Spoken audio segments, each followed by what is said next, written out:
हरे कृष्णा। आप सभी भक्तों का हार्दिक अभिनंदन में स्वागत। इस दास का आपके श्री चरणों में कोटि कोटि प्रणाम।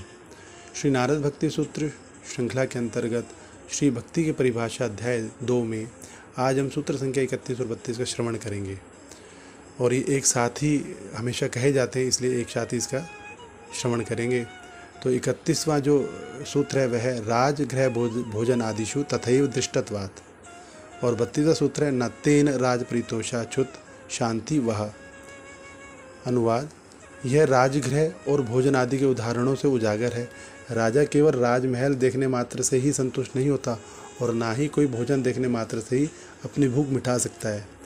अर्थात इन सांसारिक उदाहरणों द्वारा नारद भक्ति का वास्तविक अनुभव समझने में हमारी मदद करते हैं। नारद ने कहा है कि कुछ दार्शनिक सोचते हैं कि ज्ञान भक्ति के विकास का साधन है, जबकि अन्य कहते हैं कि ज्ञान एवं भक्ति परस्पर आश्रित है।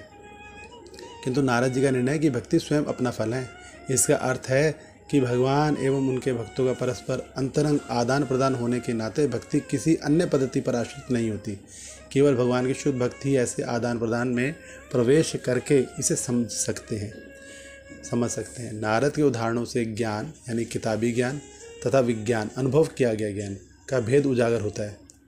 ऐसे गुरु से सुनना विशेष रूप से महत्वपूर्ण है जिसके पास विज्ञान हो। हमें विज्ञान का अनुभव स्वयं करना होगा, किंतु यदि गुरु आत्मज्ञानी ना हो तो वह हमारा मार्गदर्शन कैसे कर सकता है। जिनके पास गुह्यतम ज्ञान हो वही इसे दूसरों को दे सकते हैं। उदाहरण स्वरूप ब्रह्मा जी ने जो प्रथम प्रबुद्ध जीव हैं, स्वयं भगवान श्री कृष्ण ने वैदिक ज्ञान प्राप्त किया था। यदि कोई ब्रह्मा के अनुभव परक ज्ञान को गुरु शिष्य परंपरा में किसी अनुभवी व्यक्ति से सुने तो वह विज्ञान पाने का अधिकारी हो जाएगा। विनम्र श्रवण के गुण पर बहुत कुछ निर्भर करता है। राजगृह और भोजन आदि का उदाहरण देते हुए श्रीमद् नारद भक्ति सूत्र के प्रस्तुत सूत्र हमें आध्यात्मिक जीवन पर एक उल्लेखनीय अंतर्दृष्टि प्रदान करते हैं। यदि हम संवेदनशीलता तथा श्रद्धा से सुने तो पूर्ण अनुभव के स्तर से पूर्व ही हमें उसका आभास होना प्रारंभ हो सकता है। हम सुनते हैं कि आध्यात्मिक पूर्णता घर लौटने जैसी होगी और इसके प्रति हमारा आकर्षण बढ़ जाता है। व्यक्ति सोचता है, हाँ मैं भी घर जाना चाहूँगा, भगवत धाम लौटना चाहूँगा। श्रद्धा युक्त श्रवण से अनुभव हो सकता है। श्रील प्रभुपाद जी भी कहते हैं कि परम पुरुषोत्तम भगवान उत्तम श्लोक से संबंधित विषयों पर गुरु बोलता है एवं शिष्य सावधानीपूर्वक सुनता है। गुरु एवं शिष्य को कृष्ण से अधिक जानने की आवश्यकता नहीं, क्योंकि बस कृष्ण को ही जानकर एवं कृष्ण के बारे में चर्चा करने से व्यक्ति पूर्ण विद्वान बन जाता है और भक्ति में पूर्ण रूपेण स्थित हो जाता है। वैदिक शास्त्रों में सर्वत्र कृष्ण के बारे में श्रवण करने पर अत्यधिक बल दिया गया है।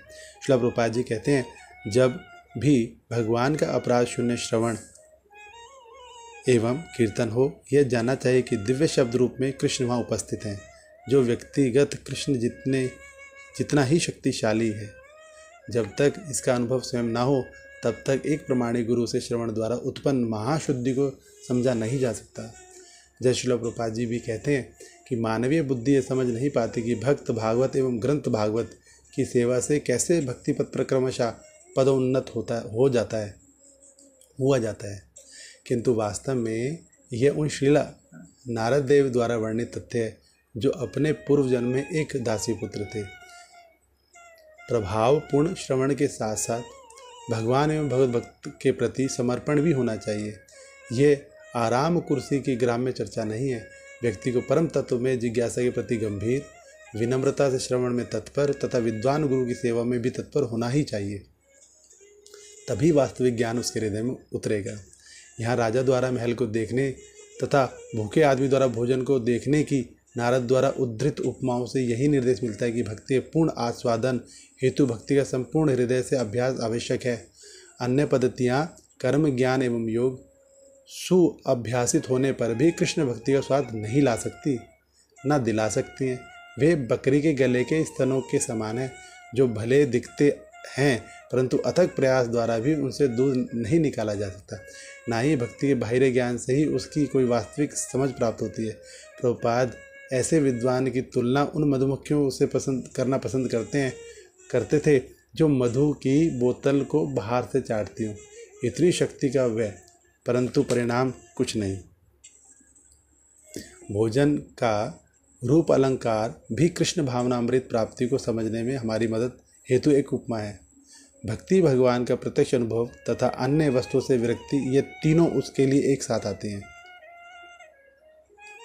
क्या तुष्टि पुष्टि क्षुधा निवृत्ति कहा गया ना, उसी प्रकार जिसने परम पुरुषोत्तम भगवान का आश्रय ले लिया है, जैसे भोजन कर रहे व्यक्ति के प्रत्येक ग्रास के साथ बढ़ती हुई तुष्टि पुष्टि एवं भूख से निवृत्ति साथ साथ एक ही साथ हो जाती है। श्रील प्रभुपाद जी कहा करते थे कि किसी को भी आपको यह प्रमाण पत्र देने की आवश्यकता नहीं कि अब आप कृष्ण भावना भावित हो गए हैं। आप इसे स्वयं जानेंगे एवं वास्तव में केवल आप ही इसे जान सकते हैं। इसी प्रकार यदि आप भूखे हैं तथा आप भोजन द्वारा अपनी भूख मिटाना प्रारंभ करते हैं तो किसी को आपको ये बताना नहीं पड़ेगा कि अब आप तृप्त हो गए, अब आपका पेट भर गया। अतः अत्यंत सुस्पष्ट उपमाएं भी हमारे अनुभव से परे हमें प्रबुद्ध नहीं कर सकती। अंततः हमें उसे स्वयं देखने के लिए आध्यात्मिक लोक में जाना होगा। कह रहे हैं कि 1960 के दशक में वियतनाम युद्ध के समय एक नए भक्त ने श्रील प्रभुपाद से पूछा था, कृष्ण लोक में होना कैसा है? श्रील प्रभुपाद ने उत्तर दिया, वहाँ तुम्हें ड्राफ्ट बोर्ड युद्ध में युवकों को भाग लेने पर बाध्य करने हेतु आयोग परेशान नहीं करेगा। यह उत्तर उस विशिष्ट भय से आक्रांत व्यक्ति हेतु उपयुक्त एवं हास्यप्रद था, किंतु अवश्य ही श्री कृष्ण लोक ड्राफ्ट बोर्ड ना होने से कई अधिक बढ़कर है। कभी कभी जब प्रभुपाद पर आध्यात्मिक जगत से संबंधित जिज्ञासों का दबाव पड़ता था तो उत्तर में कहते थे, तुम वहाँ जाने पर जान जाओगे। हम उसको बताने में भी समर्थ नहीं है। उपसहार यह है कि नारद एवं आचार्यगण हमें मानसिक स्तर से उठकर भक्ति योग में वास्तविक रूप से भाग लेने का निमंत्रण दे रहे हैं। यदि हम उसकी यथार्थ जानना चाहें एवं उसके फल भगवत धाम पुनर्गमन का आस्वादन करना चाहें तो कर सकते हैं। तो ये नारद भक्ति सूत्र था 31 और 32। हरे कृष्ण।